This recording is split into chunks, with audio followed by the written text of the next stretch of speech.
Olá, pessoal, bom dia para vocês. Hoje é dia 2 de junho de 2025. Incrível, né? Já chegamos na metade do ano, praticamente, né? E tempo correndo demais. E a gente vê poucas coisas progredindo no país. Por exemplo, a pauta parlamentar está lá paradona. Até hoje não se sabe o que fazer de reforma administrativa, tá? Essa bagunça lá em relação à possibilidade de encontrar uma forma de aumentar um pouco a arrecadação para que o governo possa cumprir seus compromissos sem que o arcabouço fiscal seja molestado. Enfim, temos um mundo de coisas para fazer, super atrasadas já desde fevereiro. Antigamente o ano começava em fevereiro. Esse ano ainda não começou, até agora, porque a atividade parlamentar segue aí num ritmo extremamente lento, o que vai atrapalhando o país e fazendo, né, com que os prazos fiquem mais estreitos. A gente sabe que 2025 é a última possibilidade do governo de executar obras de grande porte, de aprovar projetos importantes, porque no ano que vem, ano eleitoral, aí nada funciona mesmo, né? Pior do que esse ano. Mas vamos nessa. Olha, por falar em coisas que não andam, tem outras que andam também. O que está andando bastante bem lá no Supremo Tribunal Federal é o julgamento do núcleo 1, né, da trama golpista, o núcleo principal, onde estão lá Jair Bolsonaro, onde está lá o candidato a vice-presidente dele, Braga Neto, onde está também o Mauro Cid. Quer dizer, o núcleo mais importante, o núcleo ideológico da trama golpista, hoje vai ser ouvida a última testemunha. E o fato a anotar é que a primeira turma do Supremo está andando com bastante celeridade e os prazos não só têm sido cumpridos, como têm sido antecipados também, né? Então, Bolsonaro, atenção, filho, vai fazendo a sua malinha aí. E eu digo isso porque não acredito que o Bolsonaro vai esperar a condenação e a ordem de ser recolhido numa prisão para fugir do país. Afinal de contas, todo mundo sabe que o Bolsonaro é um baita de um covarde e não tem estatura moral para ficar anos e anos e anos na cadeia. Ele tem dito isso aí, vou sair de lá, não sai mais vivo, tudo mais. Quem mandou delinquir também, né? Passar um tempão lá, Bolsonaro. A Michelle vai levar um cigarrinho para você de vez em quando, tá bom? E temos, né, que acertar as contas aqui com o que aconteceu no futebol esse fim de semana, que não foi pouca coisa, gente. Bom dia, Alex. Bom dia, meu querido amigo Alex Amorim. Bom dia, Panuso. Bom dia, comunidade. Aliás, eu vou fazer uma saudação bem mineira para Alex. Bom, senhor? Como é que tá os trem aí? Tudo tá ótimo. Tudo bom? Tem certeza, Alex? Sim. Tá bom? Ontem foi um dia típico, o Palmeiras já perdeu faltando o jogo inteiro para começar. 4 minutos já estava 2-0, fiquei muito triste, mas acontece, né, Panuso? Tem acontecido muito no Palmeiras ultimamente. O Palmeiras que vinha numa campanha legal, aí de repente começou a perder, que não parou mais. O que aconteceu com isso? Então, os mineirinhos deram um tombo no Palmeiras, né? Sim. O Palmeiras tem um problema muito grande contra a equipe do G6, que são as principais equipes na classificação. O Palmeiras não desempenha um bom papel, tanto na temporada passada, tanto na retrasada. Nesse ano a gente ganhou só do Red Bull Bragantino e acumulou derrotas contra o Bahia, Flamengo e Cruzeiro. E o que aconteceu ontem foi algo inexplicável, nem eu entendi. Eu pensei que ia ser uma goleada histórica, tanto que foi 2-1 e eu fiquei feliz até. Eita, nós, hein? Pessoal se contentando de perder por pouco, tá russo aí no Palmeiras, hein? Sim. Mas tá pior ainda em outros times, né? O Santos, por exemplo, meu Deus do céu. O Santos, desde que contratou o Neymar, gente, não consegue sair do... Olha essa foto aí. Por que será que o pessoal tá chamando ele de Neymaradona, hein? Explica pra nós, fazendo favor, Alex. Então, esse lance de vôlei, eu acho que ele tá se preparando para as Olimpíadas. Ele tentou um gol de mão com 30 minutos do segundo tempo. E o que aconteceu, Panuso? Ele já tinha um cartão amarelo e automaticamente foi expulso após esse lance aí. Então, estão chamando ele de Neymaradona por conta disso. E lembrando que depois da volta dele, ele não fez nada. O que ele teve foi uma participação na Kings League e agora esse lance de mão. Então, a segunda passagem dele pelo clube do Santos está vergonhosa. Olha o que aconteceu aí, Panuso. Puxa vida, hein? Mas, em compensação, o Santos pode abrir um time de handball ou de vôlei e aproveitar o Neymar, já que ele não serve mais para jogar futebol. Sim. Né? Seria de bom alvitre que ele... Porque, afinal de contas, o contrato dele foi renovado, né? Ainda não. Ainda não? Não foi renovado? Lembrando que ontem, na derrota do Botafogo, seria o penúltimo jogo. Porém, como ele foi expulso, ele não conseguirá jogar contra o Fortaleza. Então, automaticamente, o Santos pode ter tido o Neymar no último jogo dele, caso não tem essa renovação que é o desejo do Santos até a Copa de 2026. Quer dizer que o Neymar não renovou o contrato ainda. Engraçado, eu achei que tinha renovado já o contrato. Ainda e só não. vai voltar a jogar se for renovado o contrato dele. Isso. E o Santos está louco para renovar o contrato do Neymar. Aí eu fico me perguntando que vantagem Maria leva, por favor, porque é um jogador improdutivo, é um jogador displicente, é um jogador que está fora de condição física o tempo inteiro, gosta mais de dançar na Sapucaí do que participar de jogos e não Sim. marca gol. Acho que Não. o último gol dele faz décadas, foi lá no Al Hilal ainda, lá no ano passado, retrasado. Então, na volta do Santos, acho que ele, se eu não me engano, ele fez uns 3 gols nessa volta, só que não foi gols em jogos importantes do Santos, Panunzio. Será? Acho que sim. Bom, o Neymar está muito abaixo da crítica, né, gente? Todo mundo sabe, é um menino que já era, porque parece que não tem recuperação mais e fica esse encantamento dentro do Santos com ele, que ninguém entende, porque o cara só atrapalha o time, né? Sim. Agora está se atrapalhando com a bola, gente, pelo amor de Deus, hein? Quando é que vão enxergar que o Neymar já era, né? Sim. Deixa o Neymar fazer política lá pro Bolsonaro. Lá ele é o único lugar. E aí tá fazendo gol contra também, né? Sim, literalmente. Agora nós temos uma novidade aqui que o Alex criou pra gente não esquecer mais de resultado de time de jogo de futebol. Mostra aí pra nós, Alex, Sim. a sua tabelinha. Eu quero agradecer o Caio, que foi que deu essa ideia. Então a gente trouxe, nem pensando em não esquecer nenhum clube brasileiro, Panunzio. Aí essa arte tem todos os resultados, que começa de sábado até ontem, que a rodada foi finalizada. E o Brasileirão começou com 2-1 do Bahia contra o São Paulo. E o Bragantino ganha de 2-0 do Vasco no São Januário. Já ontem, o Mirassol ganha de 1-0 do Sport.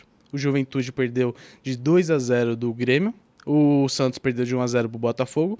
O Flamengo meteu 5-0. Lembrando que foi o mesmo placar da final da Champions League entre PSG e Inter de Milão, 5-0. Ceará perdeu de 1-0 para o Atlético Mineiro, com gol de Rony Rústico. E para finalizar, Corinthians 0, Vitória 0. Palmeiras perdeu de 2-1 para o Cruzeiro. E o Fluminense ganhou de 2-0 do Internacional, fora de casa, Panunzio. Não esquecemos ninguém, né? Ninguém. E essa Muito arte bom. vai ajudar a gente a nunca esquecer nenhum time, o Panunzio. Muito bom. Então tá aí, agora nós temos, tá vendo? Tá ficando sofisticada a coisa do esporte aqui no ICL, hein? E o pessoal não está reclamando no chat, não, né? Tem que prestar atenção lá, porque esse negócio de falar de futebol num canal político é uma questão intrincada e complicada, né? Sim, a gente vai acompanhar os comentários aqui, Panunzio. Beleza. E agora, Corinthians também, os corintianos não tem nada que falar do Santos também, do Santos, nem do Palmeiras, nem de ninguém, viu, gente? Porque, olha, tá feia a coisa lá, crise política na casa, né? Uma roubalheira deslavada, né? Sim. O que mais está acontecendo lá, hein? Então, Panunzio, o Augusto Melo, ele foi derrubado do cargo e o vice dele assumiu. Só que sábado aconteceu um golpe do golpe. Uma conselheira que era do mesma chapa do Augusto Melo entrou e falou: eu tô assumindo a presidência administrativa do clube, do conselho, e todas as decisões que aconteceu estão derrubadas. Então o impeachment, tudo que aconteceu com o Augusto Melo, então ele voltou pro cargo. Eu não sei o que está acontecendo com o Corinthians e esperar o que vai acontecer nessas votações que acontecem entre o conselho e os conselheiros para ver o que acontece, Panunzio. Mas Muito o clima bom. lá tá bem hostil. Legal. Maravilha. Obrigado, Alex. Vamos tocar em frente, Vamos então, nessa. nós temos muita coisa para falar durante o programa de hoje, né? Bom, a primeira delas, gente, é sobre a meteorologia, né? O nosso costume aqui nos leva a falar sobre isso todo santo dia. Eu vou até abrir aqui a minha página para que o Alex possa mostrar para vocês os mapas da previsão.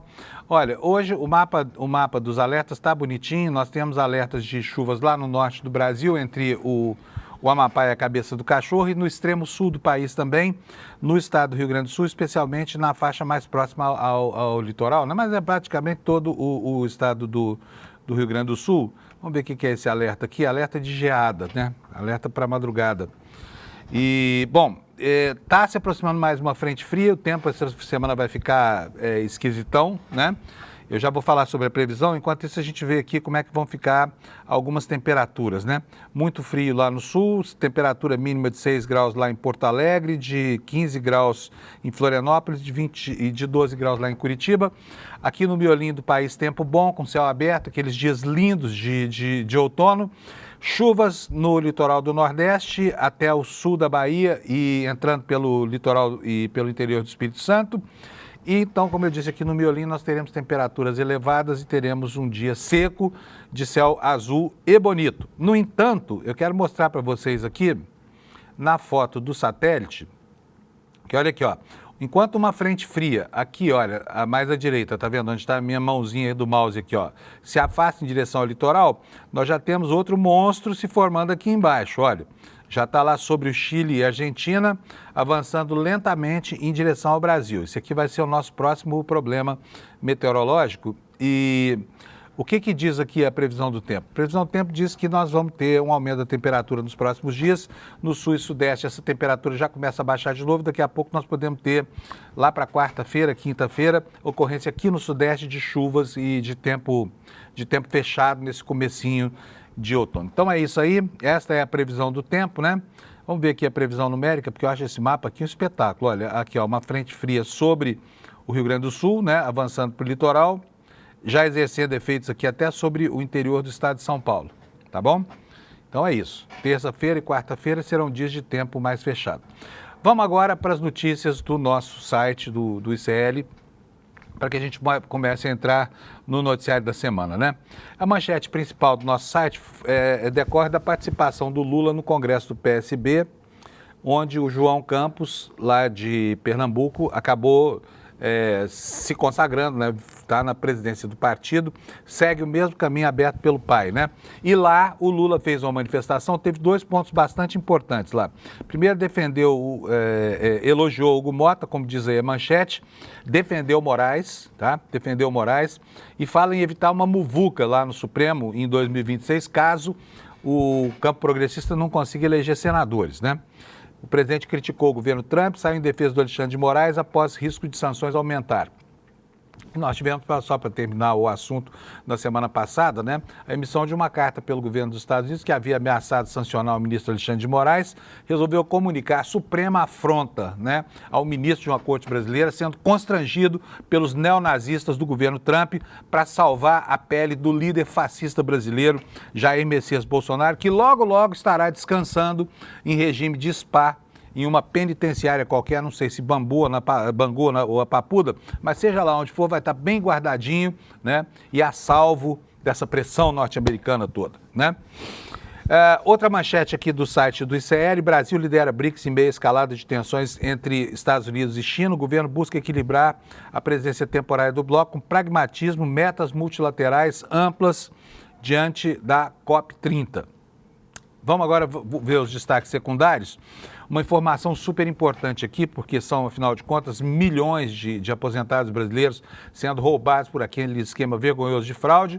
O governo agora anuncia que os descontos indevidos vão ser ressarcidos até o dia 31 de dezembro. Aqui eu vou lamentar já, embora não tenha ainda entrado na notícia, o fato de que a responsabilidade civil sobre esse roubo ela seja limitada pela legislação a 5 anos, porque tem muita gente que não vai receber tudo que foi roubado, né? Porque o esquema começa lá em 2017, governo Bolsonaro, né? Corre todo o governo Bolsonaro e deságua no governo Lula, onde continua havendo a sangria aí desses aposentados. E agora se descobre que não foram apenas essas associações picaretas, não. Que tem empresas também nesse esquema fazendo cobranças indevidas. E daqui a pouco a gente vai ver isso com vocês quando a gente for dissecar aqui o noticiário, tá bom? Candidatos ao vestibular, o Enem 2025 abre inscrições, as inscrições até 6 de junho só, então preste atenção, só até o fim dessa semana. O site do ICL alerta a você sobre esse prazo, né?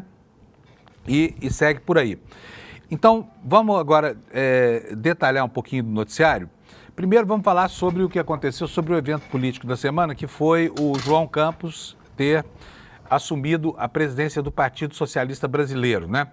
Ele que é a segunda geração de uma oligarquia que nasceu com o pai dele, o ex-governador lá de Pernambuco, que morreu num acidente aéreo quando era candidato à presidência da República. Está aqui o João Campos, é um garoto de sorriso fácil, tem bom relacionamento nas redes sociais e tem um futuro político grande, né? Um futuro que talvez estivesse reservado ao pai caso não tivesse sofrido aquela fatalidade que até hoje muita gente coloca, enfim, no acervo das teorias da conspiração como um acidente provocado. Não é, viu, gente? Não foi acidente provocado, nem o teoria Zavascki também. Foi tudo acidente mesmo, produto da imperícia de pilotos mal treinados, estressados, estafados, em condições de voo que não eram as condições ideais. Mas vamos voltar aqui para o que interessa nessa matéria, porque não estamos falando aqui sobre acidente nem teoria da conspiração, estamos falando sobre política. O prefeito de Recife, João Campos, será oficialmente empossado neste domingo, ontem foi, né? Será, até porque a matéria foi redigida antes. Como novo presidente nacional do PSB, escolha do dirigente de 31 anos representa a continuidade do domínio da família Arraes sobre a sigla, fortalecendo uma tradição política que atravessa décadas. Filho de Eduardo Campos e bisneto de Miguel Arraes, o jovem político agora passa a comandar o partido que a família dele já lidera há mais de 20 anos, desde a redemocratização. A chegada de João à presidência do PSB tem como prioridade a consolidação da aliança com o PT de Lula para 2026, a defesa explícita de Geraldo Alckmin como candidato a vice-presidente na chapa da reeleição. O gesto mira a estabilidade da Frente Ampla e reforça a posição do PSB como aliado estratégico do campo progressista no próximo ciclo eleitoral. Aí agora nós vamos ver algumas coisas que aconteceram aqui na festa, porque foi um evento muito importante, o Lula foi participar e houve duas manifestações deles que hoje estão nas manchetes dos jornais, porque com certeza geram uma repercussão positiva, né? A primeira delas foi em defesa do ministro Alexandre de Moraes, né? Ele elogiou o ministro Alexandre de Moraes e disse que se o Brasil... Se o campo progressista não eleger bastante senadores em 2026, o Supremo Tribunal Federal vai ficar em uma verdadeira muvuca. Vamos ver o vídeo, Alex? Por favor, põe para nós, por favor. Então nós temos que construir a democracia aqui, nós temos que defender sempre o multilateralismo que aconteceu depois da Segunda Guerra Mundial. Ou seja, porque o que está fazendo o presidente dos Estados Unidos? Ele está querendo acabar com o multilateralismo e criar o unilateralismo. Ou seja, ao invés de negociar coletivamente, negocia um por um. E você sabe, quem aqui eu vou trazer para a fábrica ou para um banco, você sabe que se um trabalhador tentar negociar sozinho com o Banco do Brasil, ele já perdeu. Se ele tentar negociar sozinho com a empresa, ele já perdeu. É importante a negociação coletiva, reforçar o IMC, reforçar o ONU. Então o multilateralismo virou uma coisa muito importante para a gente poder defender no mundo. A gente não pode voltar àquela negociação da Guerra Fria, em que um lado levava o outro a ser inimigo de todo mundo. Nós não queremos mais Guerra Fria, nós queremos livre comércio e nós queremos, na verdade, nós queremos soberania de cada país. Ninguém se mete nas coisas do Brasil e a gente não se mete nas coisas do Brasil. Eu me atrapalhei aqui, pedi para o Alex exibir o vídeo errado para vocês, mas você entendeu que isso aí era a defesa do multilateralismo e as críticas ao presidente Trump. No entanto, agora nós vamos ver o que eu tinha anunciado antes, que é o Lula defendendo a eleição de senadores para impedir o massacre do Supremo Tribunal Federal depois de 2026. Roda para nós, Alex, por favor. Em 2026, nós precisamos pensar no seguinte, companheiro João. Nós precisamos pensar o seguinte, nós precisamos eleger senadores da República.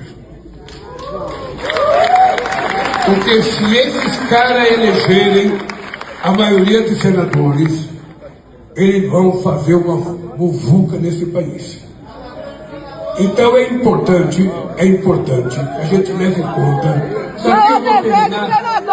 Não estou querendo dar lição para ninguém não, mas aqui nós temos que pensar o seguinte, aonde é impreterível, aonde é necessário mesmo, a gente tem candidato a governador. Ponto. Se é necessário, tudo bem. Agora, para o Brasil, nós temos que pensar aonde é necessário eleger senador, aonde é que a gente pode. E muitas vezes a gente tem que pegar os melhores patriotas, eleger senador da República, eleger deputado federal e deputadas, eleger senadora, porque nós precisamos ganhar a maioria do Senado, porque senão esses caras vão avacalhar com a Suprema Corte. É bom prestarem atenção a isso que fala o presidente Lula. Por quê? Principalmente porque a direita já vem arregimentando os seus candidatos e são candidatos muito populares, né? São candidatos populares. Aqui em São Paulo, por exemplo, as apostas são em Guilherme Derrite. Lá em Goiás, os cantores sertanejos estão em alta. Então, no Brasil inteiro, a direita começa a se articular, trazendo candidatos muito populares. E nessa queda de braço, o campo progressista, a esquerda, não pode deixar de se apresentar já com preocupação pragmática lá no que vai acontecer em 2026. Sabe por quê? Deixa tudo para a última hora, vira aquela rinha, né? Aquela briga de foice nos partidos, e aí até a distribuição do dinheiro para a campanha atrás, enfim, é um inferno. E tudo pode ir para o brejo. E a questão aí, o presidente Lula fala que o Supremo pode virar uma muvuca, mas o que pode virar uma muvuca de verdade é a nossa democracia, porque o ataque ao Supremo é uma cunha, né? É uma ponte deles para tentar atacar a democracia, que é o que não interessa ao campo progressista, né? Nós vimos na semana passada como é que funciona o conceito de democracia dessa gente com aquela manifestação calhorda do deputado Nicolas Ferreira, né? Que se colocou aí a favor da censura de conteúdos nas redes sociais pelo governo americano, quando aqui quer a liberdade de expressão irrestrita, confundindo depredação e destruição dos pilares da democracia como se isso fosse direito afeta a liberdade de expressão, quando não é, né? Então, ouçamos bastante bem o presidente Lula. E olha, por falar em Supremo Tribunal Federal, essa coisa toda, a coisa está bem parada lá está bem parada no sentido de estar andando, tá? Não é que está parado, não. A coisa está andando bem lá em Brasília e já nessa segunda-feira, o Supremo... Pode botar para mim a manchete, por favor, aqui no site Hora Jurídica. Tem aqui duas informações bem importantes sobre as agendas do Supremo. A primeira delas é essa aqui, olha. O Supremo conclui nessa segunda-feira, hoje, as oitivas do núcleo central do inquérito do 8 de janeiro. É o núcleo principal lá, o núcleo do Bolsonaro, do Mauro Cid, do Braga Neto e etc, etc, né? São 9 pessoas. Então acaba hoje, a última testemunha vai ser ouvida hoje e a partir daí, né, passa-se ao núcleo 2. O que significa que o julgamento não só está dentro do cronograma, como está também adiantado, que é uma ótima notícia, né? Eu vou entrar aqui na manchete, nessa manchete aqui do H-Jur, para que a gente possa ver aqui o que vai acontecer. O Supremo Tribunal Federal deve encerrar nesta segunda a fase de depoimento das testemunhas indicadas na ação penal que apura o núcleo central da tentativa de golpe de Estado em 2022. A última oitiva será a do senador Rogério Marinho, do PL do Rio Grande do Norte, foi convocado pelas defesas de Jair Bolsonaro e do general Augusto Heleno e do ex-diretor da ABIN, deputado federal Alexandre Ramagem. Portanto, ele vai depor para 3 testemunhas aí, né? O grupo, de acordo com a Procuradoria-Geral da República, teria liderado articulações para abolir de forma violenta o Estado Democrático de Direito, esse núcleo da trama golpista, né? Na tarde de hoje, então, o Supremo, na tarde de sexta-feira, aliás, o Supremo realizou a 12ª das 13 sessões previstas, ouviu 3 testemunhas. Entre os depoentes estavam o general Gustavo Henrique Dutra de Menezes, né, aquele que comandava lá o quartel lá em Brasília, o coronel Renato Lima França e o ex-assessor Jonatas Assunção Salvador Neri. Audiência conduzida por Alexandre de Moraes, né?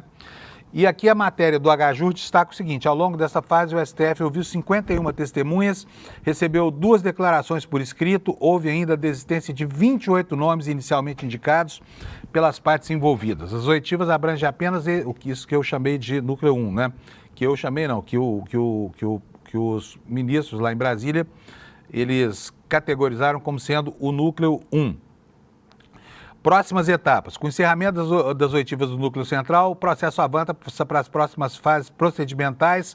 A defesa dos réus e a acusação terão agora a oportunidade de apresentar as alegações finais antes do prazo fatal para o julgamento do Bolsonaro. E aí, pessoal, aí a porca vai torcer o rabo. Nós vamos tirar o gato de dentro da tuba. Por quê? Porque nós vamos ver o Bolsonaro sentenciado, não há escapatória, não há como, diante de tantas evidências, assim, tão impressionantemente firmes e fortes, diante de um nexo absolutamente verossímil, né, e provado, né, dessas conexões que visavam destruir a democracia brasileira. Bolsonaro, filho, vai preparando a sua malinha. Você não vai precisar de muita coisa, tá? E outra coisa, vai ficar animado lá o Converscote, né? Porque vocês já imaginaram? Carla Zambelli, Bolsonaro, Braga Neto, todo mundo preso no mesmo lugar? O núcleo do golpe vai conspirar na papuda, vai conspirar na cadeia, né? Bom, vamos voltar aqui para a página principal do site, porque tem uma outra informação bastante importante aqui, que é essa, olha. O julgamento que vai ser retomado esta semana, né? E isto aqui vai dar uma repercussão internacional grande, bem importante. Por quê? Porque o Brasil, afinal de contas, está fazendo aquilo que as Big Techs, que são, na verdade, o principal núcleo de poder do novo governo Trump lá nos Estados Unidos, elas vão ser profundamente molestadas quando esse julgamento terminar, tá bom? O que diz a manchete aqui no HJUR? O STF retoma julgamento da responsabilidade das redes sociais por conteúdos de terceiros. Vamos então ver o que diz esta matéria. Ela diz o seguinte: o Supremo Tribunal Federal marcou para o dia 4 de junho, depois de amanhã, a retomada do julgamento sobre a responsabilização das redes sociais por conteúdos ilegais postados por usuários, ou seja, por terceiros, né? O julgamento foi interrompido em dezembro do ano passado com um pedido de vista do ministro André Mendonça, aliás, que devolveu o processo para o julgamento esta semana passada. A decisão pode alterar fundamentalmente a maneira como as redes sociais funcionam. A Corte analisa a constitucionalidade do artigo 19 do Marco Civil da Internet, que estabelece direitos e deveres para o uso da internet do Brasil. Atualmente, as plataformas só podem ser responsabilizadas por postagens dos seus usuários se, depois de uma ordem judicial, não tomarem nenhuma providência para retirar o conteúdo, tá bom? Então é isso aí, vai ser uma semana super importante lá no Supremo Tribunal Federal. E importante, inclusive, por causa do contexto em que essas discussões acontecem, né? Nós temos aqui hoje uma informação no site do Estadão,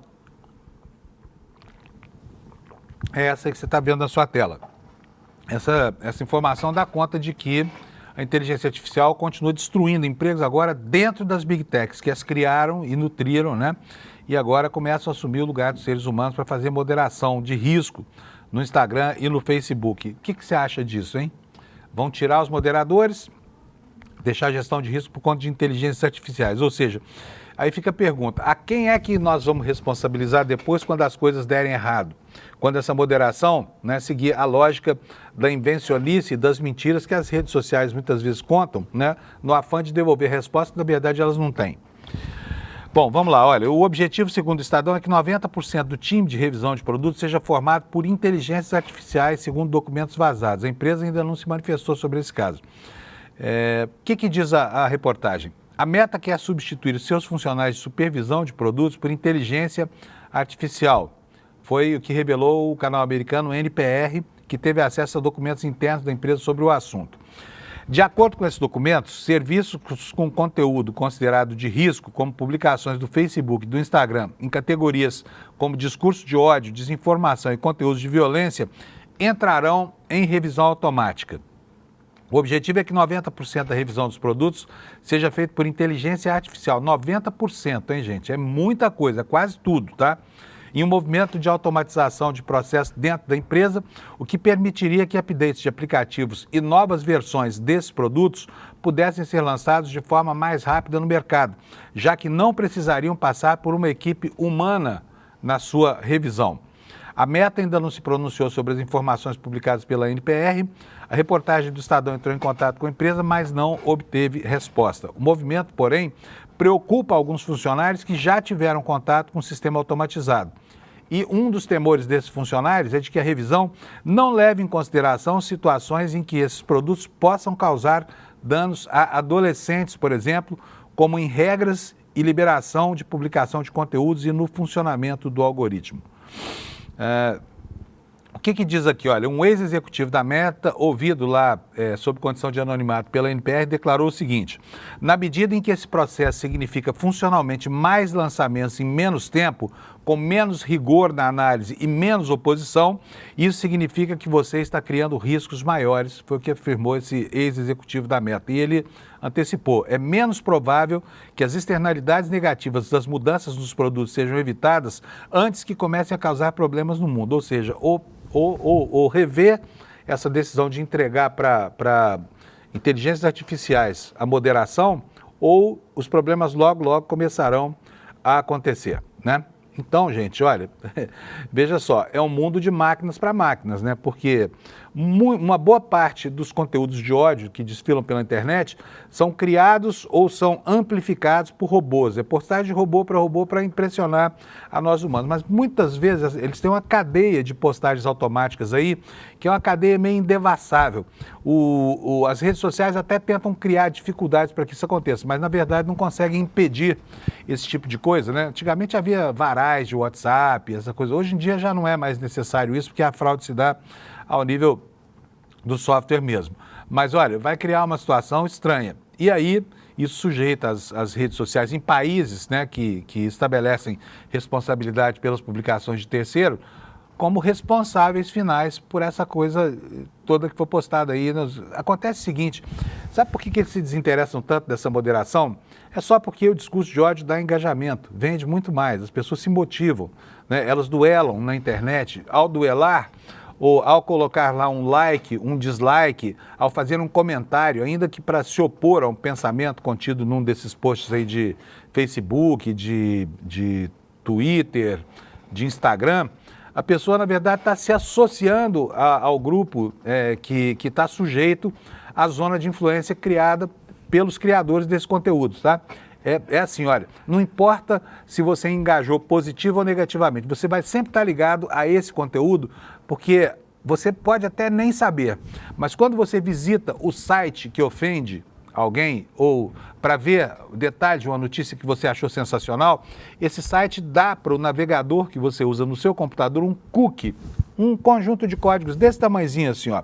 E para sempre, Meta, Instagram, Facebook, Google vão saber que você passou por ali. E aí é preciso, é possível numa campanha chamada de remarketing, você alcançar essas pessoas, né, que engajaram de qualquer forma, positiva ou negativamente, sabe? Por uma nova mensagem do emissor da primeira mensagem. Então é isso. É um mundo em que a técnica privilegia a desumanidade. E por isso as pessoas estão sujeitas a tanta carga de ódio, a tanto cortisol e tanta adrenalina nas redes, porque isso interessa a quem divulga as informações. Sabe por quê? Porque você lê mais notícias e produz mais notícias. Quem produz mais notícias está produzindo conteúdo para depois ser encartado com a publicidade que a Meta e o Facebook e o X, enfim, as redes sociais fazem. E quem lê, né, fica sujeito a um volume maior dessa publicidade, que é onde os caras faturam. Quem produz o conteúdo está dando a matéria-prima para eles, e de graça ainda por cima, né? É o caso nosso. Nós, jornalistas, vivemos trabalhando de graça para essas big techs aí. Bom, gente, vamos para o noticiário internacional. Quero mostrar para vocês aqui hoje a capa do Washington Post. Essa noite aconteceu algo incrível. Usando drones pequenos, chamados drones FPV, que são coisinhas desse tamanho assim, olha, né? São uns aviõezinhos desse tamanho assim, de 4 hélices, que são pilotados por pilotos que têm em primeiro plano a perspectiva da câmera do drone, e aí eles podem ser orientados no terreno com muita precisão. Usando isso, olha, drones que não chegam a $3 mil, tá? Drones que não chegam a $3 mil. A Ucrânia destruiu 41 aviões da Rússia durante o fim de semana. Está aqui a manchete no Washington Post, olha. Na véspera das negociações de paz, a Ucrânia ataca aeronaves russas em ataque de drones de longo alcance. 41 aviões. Sabe quanto foi o prejuízo? $7 bilhões, com 40 aviões destruídos por drones pequenininhos, né? E aí a gente vê como mudou a natureza das guerras, como mudou a logística própria das guerras, porque hoje as guerras são teleguiadas, né? Você não vê mais soldado na fronteira, é raro ver isso. Você vê drones voando para lá e para cá, acertando a população civil, é tudo que se vê. Mas vamos passar aqui a essa notícia para a gente ter uma ideia do que aconteceu. Vou contar para vocês que foram houve esses bombardeios por drones em várias e várias regiões da Rússia. Incrível a multiplicidade de ataques ao mesmo tempo. O que diz para nós o Washington Post? Drones contrabandeados para a Rússia atingiram bases tão distantes quanto a Sibéria e o Extremo Oriente. Meu Deus, a Sibéria fica bem longe da Ucrânia, lá no norte, né? Destruindo 41 aeronaves que transportavam mísseis de cruzeiro e que detectam aviões inimigos, disse uma autoridade da Ucrânia, né? Vamos ver o que diz exatamente essa... Não, isso aqui não é a informação que eu quero dar para vocês ainda não. Mas olha, que coisa mais incrível, né? Hoje em dia, a guerra, ela faz uso de equipamentos que muitas vezes têm custo muito baixo, mas tem uma ação destrutiva gigantesca, né? Olha aqui, está aqui a matéria do Washington Post. Drones contrabandeados para a Rússia atingiram bases tão distantes quanto a Sibéria e o Extremo Oriente, destruindo 41 aeronaves que transportavam mísseis de cruzeiro e que detectam aviões inimigos. Só que não detectam esses pequenos drones, né? Na véspera de negociações bilaterais de paz em Istambul, os serviços de segurança da Ucrânia lançaram um ataque massivo de drones contra 5 bases dentro da Rússia, disseram autoridades de ambos os países no domingo, em um dos ataques mais penetrantes ao território russo pelas forças ucranianas desde o início da guerra. O Serviço de Segurança da Ucrânia assumiu responsabilidade pelo ataque, que envolveu drones ucranianos contrabandeados para a Rússia antes de atingir... Opa, minha notícia ficou para trás aqui, ó. Antes de atingir os alvos. O presidente Volodymyr Zelensky classificou a campanha como brilhante, né, e perfeitamente preparada. Ele disse que a Ucrânia usou 117 drones para capturar mais de 1/3 dos porta-mísseis de cruzeiro russos e transportou com segurança aqueles que ajudaram nos ataques para fora da Rússia antes do início dos ataques. Por quê?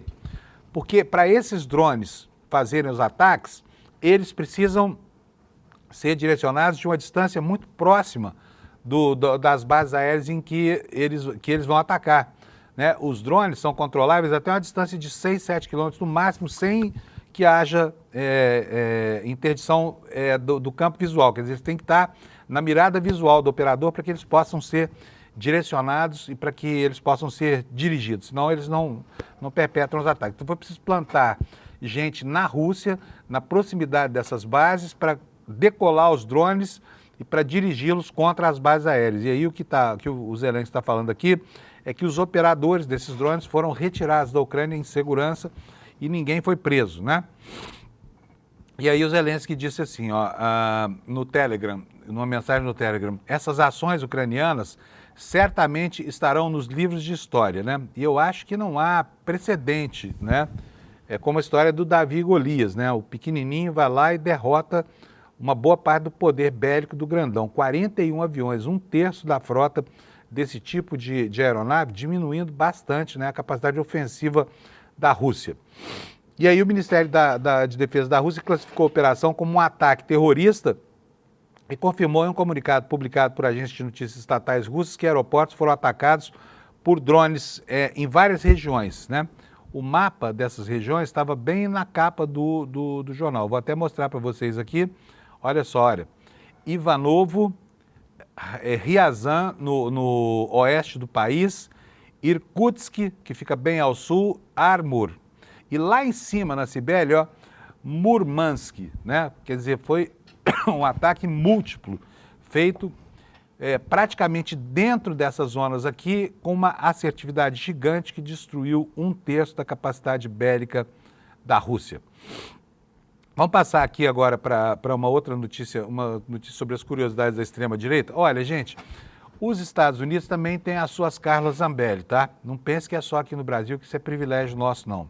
E lá nos Estados Unidos é essa senhora aqui, olha só, essa senhora aqui de cabelos madeixas brancas, né? Ela se chama senadora Ernst. E ela deu uma resposta lá nos Estados Unidos que está chocando a população. Por quê? O governo americano, como vocês sabem, acha que fazer, por exemplo, sistema de saúde como o SUS não é obrigação do Estado. A obrigação do Estado é pagar 1 bilhão e 200 milhões para cada voo das navezinhas do Elon Musk. Isso eles acham que é plenamente justificável. Manter um parasita nazista como o Elon Musk, tudo bem. Agora, assistir a população com Medicare, Medicaid, sei lá como chama o programa de saúde deles, não pode. E essa senhora aqui, senadora Joni Ernst, ela é uma republicana do estado de Iowa, ela foi fazer uma gracinha e quebrou a sua cara. O que diz aqui a matéria? Assim, a senadora Joni Ernst, republicana de Iowa, que concorrerá à reeleição, descartou levianamente a palavra do Washington Post, tá? As preocupações dos eleitores dos últimos dias de que as pessoas poderiam morrer se os republicanos cortassem o Medicaid, que é o que está se falando agora lá nos Estados Unidos. A população quer o Medicaid, que é o programa de saúde, tá? E o Trump falando que vai cortar, né? Falando em uma prefeitura no condado de Butler, em Iowa, na sexta-feira, Ernst estava explicando como o projeto de lei afetaria a elegibilidade do Medicaid quando um membro da plateia gritou que indivíduos que perderam a cobertura por causa de cortes poderiam morrer. Aí sabe o que ela falou? Deu a de Bolsonaro. Bom, todos nós vamos morrer, respondeu a Ernst. E a multidão, então, segundo o jornal, passou a gemer, não foi nem a criticar, foi a gemer. Então, pelo amor de Deus, pessoal, disse essa senadora aqui. Embora a indignação com o comentário superficial tenha sido imediata no sábado, a senadora reforçou a atitude com uma resposta ainda mais sarcástica compartilhada no Instagram. Sabe o que ela escreveu? Escreveu assim, ó. Eu presumi incorretamente que todos no auditório entendiam que sim, que todos nós vamos perecer nesta terra, né? Então, peço desculpas, estou muito, muito feliz por não ter que tocar no assunto da fada do dente também. Ou seja, é absolutamente desrespeitosa para com as pessoas, né? Olha, só para que você saiba, os americanos se esfolam por coisas que estão fora do controle deles. Por exemplo, se a pessoa não alcança, não tem renda para ter um seguro privado de saúde e tem um ataque cardíaco, não é culpa dela, é imprevisível. Se fosse previsível, a pessoa não teria esse ataque cardíaco, mas aí ela é levada a um hospital. Aí arrancam o couro. Se o cara se salva, às vezes é melhor morrer do que se salvar, porque se salva, ele está para o resto da vida empipinado, está enrolado. Por quê? Porque a dívida dele vai sujar o prontuário, ele não arranja emprego, ele não pode ter cartão de crédito, porque o cartão de crédito é a base da economia familiar nos Estados Unidos. Não pode fazer nada. Ele é a morte civil, né? E há uma luta intestina entre a opinião pública, inclusive, para que débitos de natureza hospitalar não sejam, não sirvam para sujar o prontuário de ninguém. Ou seja, as dívidas podem até ser cobradas, mas a pessoa não pode ser impedida, por causa do Serasa lá dos Estados Unidos, né, de arranjar um emprego e de sobreviver, porque afinal de contas aí ela tá condenada para sempre a nunca jamais superar a situação criada involuntariamente como um ato. Olha, vou falar uma coisa para vocês, viu? Agradeçam a todo o esforço, né, social-democrata, da esquerda progressista brasileira, que não deixou fazerem aqui com o SUS o que o Chile fez com a sua previdência, com o seu sistema de saúde e que os Estados Unidos jamais conseguiram construir. Porque aqui você pode ter seu infarto tranquilo, você vai para o hospital, você vai ser atendido, o atendimento é universal, se você não tiver dinheiro, você vai parar num hospital público, onde vai ser extremamente bem cuidado, tá? Extremamente bem cuidado. Basta citar que aqui em São Paulo, por exemplo, os magnatas que tem o Einstein, que tem o Sírio-Libanês, que tem o Vila Nova Star, né, hospitais que cobram milhares de reais pela diária, parecem hotéis, tem também o INCOR lá no SUS, tá? E quem não tem dinheiro para ir para o Einstein, acaba indo parar no Hospital das Clínicas e vai para o Instituto do Coração do Hospital das Clínicas e se salva, né? E tem os professores da USP, de supremo privilégio para tratar. Então, assim, ó, não nos esqueçamos disso, tá? E não nos esqueçamos também que na pandemia o Bolsonaro queria acabar com isso. Toda vez que você adoecer, toda vez que você quebrar um braço, tiver que engessar, que precisar de uma vacina, lembre-se disso, tá? O SUS torna o Brasil um país muito mais humano do que a maioria dos estados capitalistas do mundo, que não cuidam da saúde da população, que não assistem as pessoas que adoecem e que ainda permite que os empresários sanguessugas se apropriem de eventos que as pessoas não controlam, como, por exemplo, doenças agudas, né? Para tirar deles a pele do corpo, que é o que acontece quando alguém adoece lá nesse inferno chamado Estados Unidos, tá bom? Vamos dar sequência aqui. Olha só, tem uma notícia aqui no New York Times agora. sobre uma teoria da conspiração. Mas antes de falar sobre isso, porque isso aqui é o dado alegórico da coisa, né? Sabe o que começa a faltar nos Estados Unidos por causa do embargo, o embargo e as tarifas, né, impostas à China? Começa a faltar ímãs de alto poder feitos com terras raras chinesas. Por quê? Porque a China, né, cortou o barato dos Estados Unidos. Então está aqui a matéria, a dependência dos Estados Unidos por terras raras, por ímãs de terras raras da China, está causando apreensão na indústria. Vou abrir aqui para vocês a matéria, para que a gente possa ler aqui o tiro saindo pela culatra, né? O tiro saindo pela culatra. Então vamos lá, olha aqui, ó. A dependência dos Estados Unidos em relação à China para ímãs de terras raras está causando escassez. Os Estados Unidos permitiram que a sua indústria de metais de terras raras se mudasse para a China e agora podem enfrentar graves perturbações econômicas, já que a China limita suprimentos cruciais.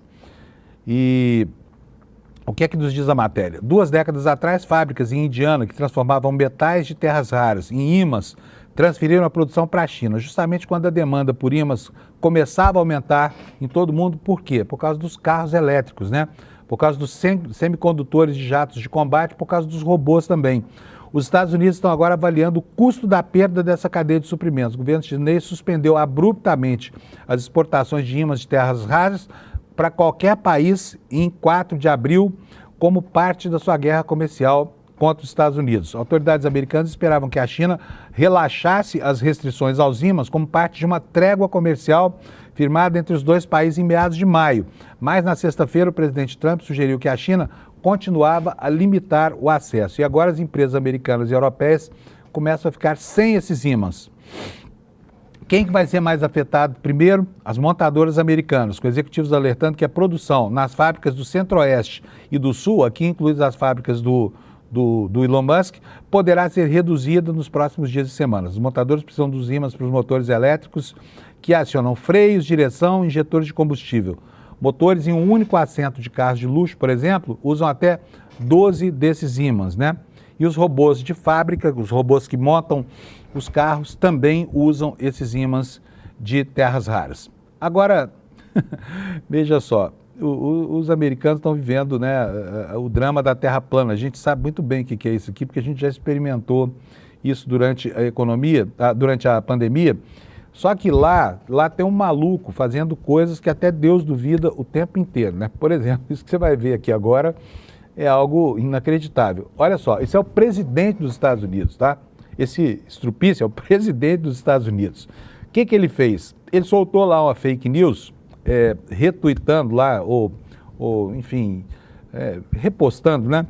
Uma informação completamente absurda. E quando o presidente dos Estados Unidos faz isso, o que acontece?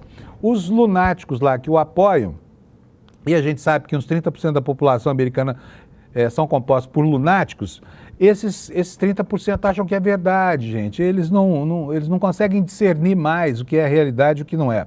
E isso provoca um efeito. E o que foi que o Trump falou, retuitando um conteúdo lá de terceiros? Que o Biden, na verdade, é um clone robótico que foi inventado porque o original teria morrido em 2020. Pode uma coisa dessas? E tem gente que acredita nessa coisa toda, né? Vou ler aqui para vocês.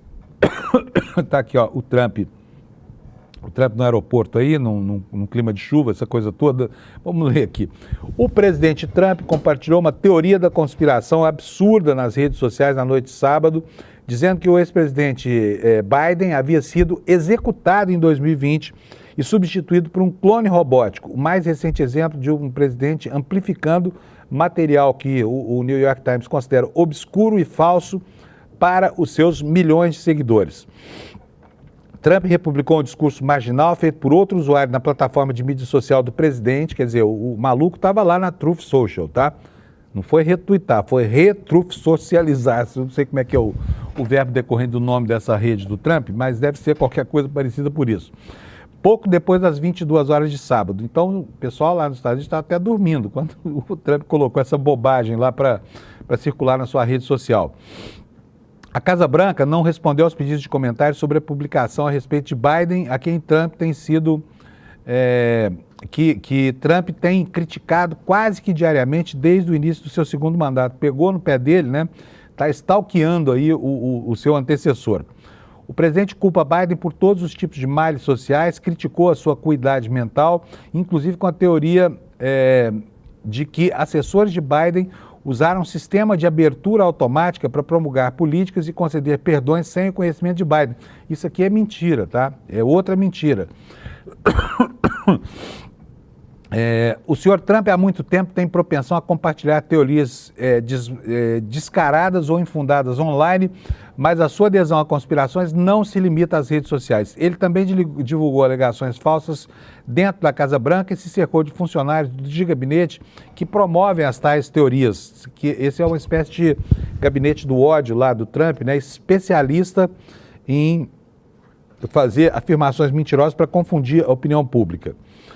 O New York Times assinala aqui que os primeiros 4 anos de Trump na Casa Branca foram repletos de declarações falsas ou enganosas. Ele teria feito, olha, segundo as agências de classificação, as agências de checagem, de fact-check, ele fez 30.573 manifestações inverídicas.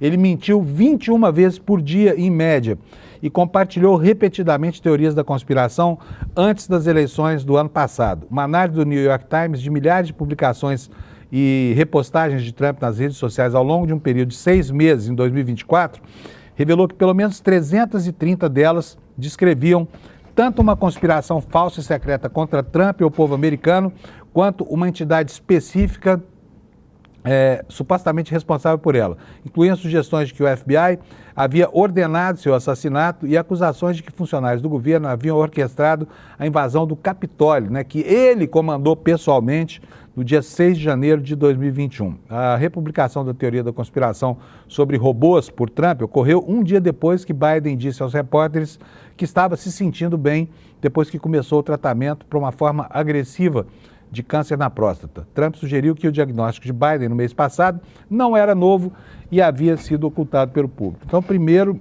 ele acusa o antecessor de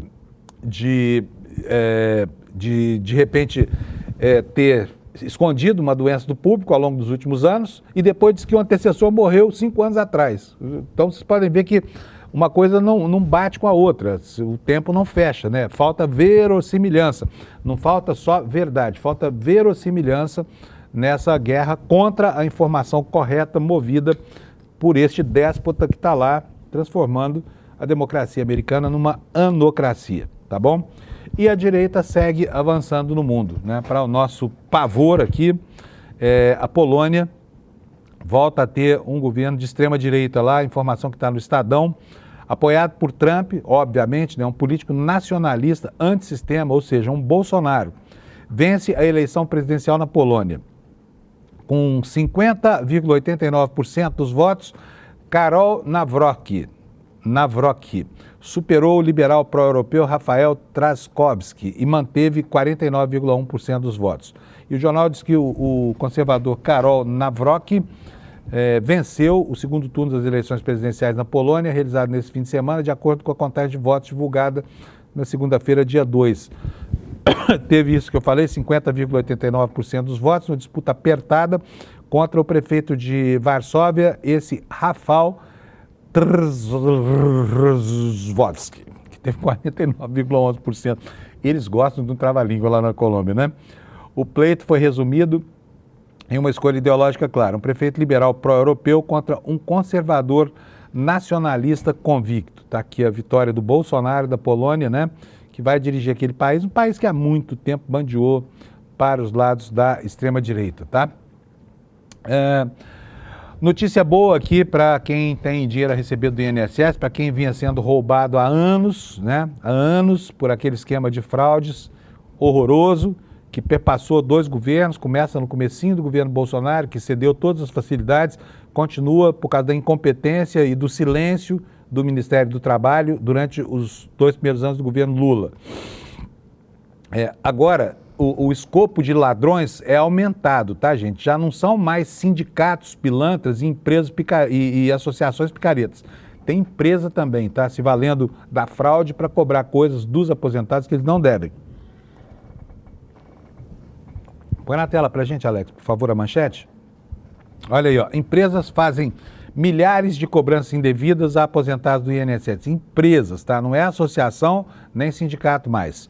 Os descontos irregulares em aposentadorias e pensões do INSS não se restringem a associações que já foram investigadas pela Polícia Federal. Há indícios da atuação do ramo de seguros, empresas financeiras, clubes de benefícios, de acordo com uma investigação de quem? Do Ministério Público? Da AGU? Não. Investigação do UOL, do próprio UOL, tá? Não são descontos apenas, não são descontos feitos pelo INSS, como no caso das associações, mas débitos automáticos em contas bancárias, onde os benefícios, ou seja, gente, vinham roubando os aposentados do Brasil de tudo quanto é jeito. Em ações na justiça, em páginas de avaliação, aposentados e pensionistas dizem não reconhecer as cobranças dessas empresas. Há casos de pessoas que recebem vários descontos em um mesmo mês de diferentes empresas em valores que variam de R$30 a R$90. Somadas, essas cobranças chegam a reduzir os benefícios de um salário mínimo em até 25%. Ou seja, o pobre coitado do aposentado lá, um salário mínimo, tá? De benefício por mês. Com isso, ele tem que se virar 4 semanas do mês. Então, os ladrões, porque não tem outra maneira de chamar isso, pegam uma semana do mês e põem no bolso. E aí esse aposentado que mal tem dinheiro para pagar a farmácia, tem que parar de comer também, né? Que isso é uma sacanagem, isso é um crime impiedoso demais, sabe? Isso deveria ter sido punido, não é com esse falatório, oi, vamos fazer não sei o quê, estamos ultimando os preparativos, vamos criar um grupo de trabalho. Não! Esse negócio de roubar dinheiro de aposentado implica em impor um regime de fome, de privação mesmo, né? A quem já trabalhou e que está enfrentando a fase mais difícil da vida, do ponto de vista da manutenção da própria saúde, tá?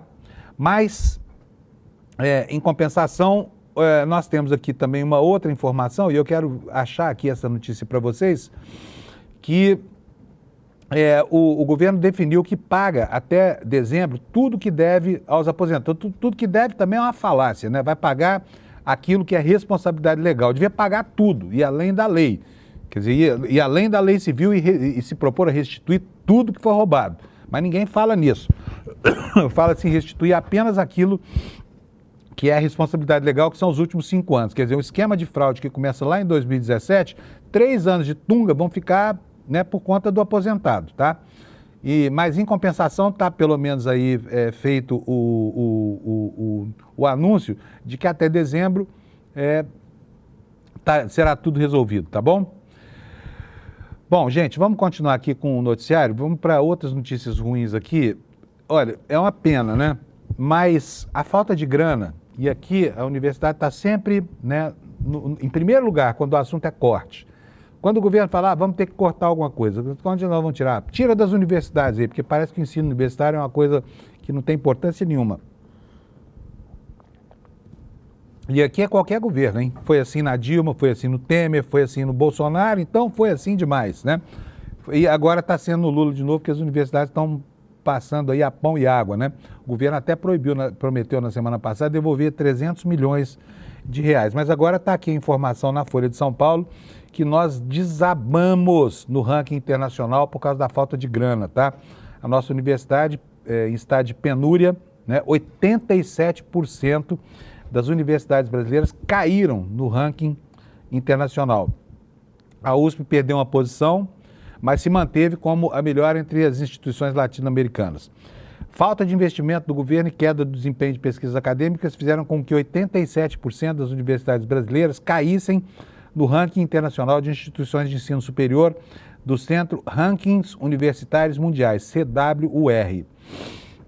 Na edição de 2025, divulgado hoje, 46 das 53 universidades do país listadas no top 2000 tiveram queda. Segundo a instituição, o principal fator para o declínio das universidades é o desempenho em pesquisa em meio à intensa competição global de instituições bem financiadas. E aqui é possível que no índice do ano que vem, infelizmente, as universidades boas dos Estados Unidos percam posições, elas que estão lutando aí bravamente para sobreviver aos ataques de fúria do governo Trump. Olha, Temos um evento aqui essa semana, você não pode perder, gente. Na quarta-feira, depois de amanhã, põe aqui na tela para mim, por favor, Alex. Olha aqui, ó. Você sabe que semana passada o ICL atingiu 1 milhão de inscritos no seu canal principal. Ainda tem outros canais aqui que tem uma audiência estapafúrdia de grande, mas nós chegamos a 1 milhão de inscritos, né? E aqui o ICL ressalta aqui, olha, 1 milhão de inscritos contra a extrema-direita, que é o nosso foco principal, a luta contra a desestruturação do mundo por essa extrema-direita. E vai ter uma mega live na quarta-feira, dia 4 de junho, às 20 horas, para que a gente possa repisar o papel do ICL, ouvir a comunidade, saber como é que nós podemos contribuir ainda mais com a consolidação desse processo de saneamento da nossa democracia e reafirmação dos nossos ideais democráticos, tá bom? Então, quarta-feira, dia 4, às 8 horas da noite, não deixe de participar, tá bom? Dia 4 de junho. Depois a gente diz para você como é que você vai pegar o seu convite, mas eu já antecipo, tá bom? O Desperta ICL, cadê o link aqui embaixo, Alex? Mas tá lá, despertaicl.com.br, você pega lá o seu convite, faz sua inscrição para acompanhar a nossa live de 1 milhão de inscritos na quarta-feira, tá bom? E, aliás, muito obrigado a você que nos ajudou a atingir esse número com a sua inscrição no nosso canal. Gente, boa semana, tudo de bom para vocês. Cuidado com o frio que chega na quarta-feira e a gente se encontra aqui às 7 horas de amanhã para tocar um noticiário sobre o que acontecerá hoje e o que refletirá no nosso dia de amanhã. Tchau para vocês, obrigado pela audiência, até amanhã. R$1,5 milhão de reais. Esse é o investimento que o ICL vai fazer em projetos de impacto. Mais de 1.000 empresas do país inteiro entraram na disputa para ter seus negócios transformados. Mas só 7 empresas vão ser escolhidas. 4 empresas recebem R$125 mil, 2 empresas recebem R$250 mil e uma empresa vai receber um investimento de R$500 milhão. Não é matemática, não é cálculo, é conhecimento do seu negócio, porque cada negócio é um negócio. Uma coisa que venda bem e que o consumidor queira comprar. Tantas frentes no negócio. Em qual focar? Muito orgulhoso disso que a gente está construindo junto, sabe? Isso tudo é muito especial. Quanto mais você fica nervoso, mais você trava o seu cérebro. Explorar um pouco nessa visão de marketing digital. E eles vão decidir se cada empreendedor passa ou não passa para a próxima fase. Tem gente que não sabe o buraco que tá. Eu queria lembrar que empreender é coisa séria, investir é coisa séria. É um momento difícil, mas o jogo precisa seguir.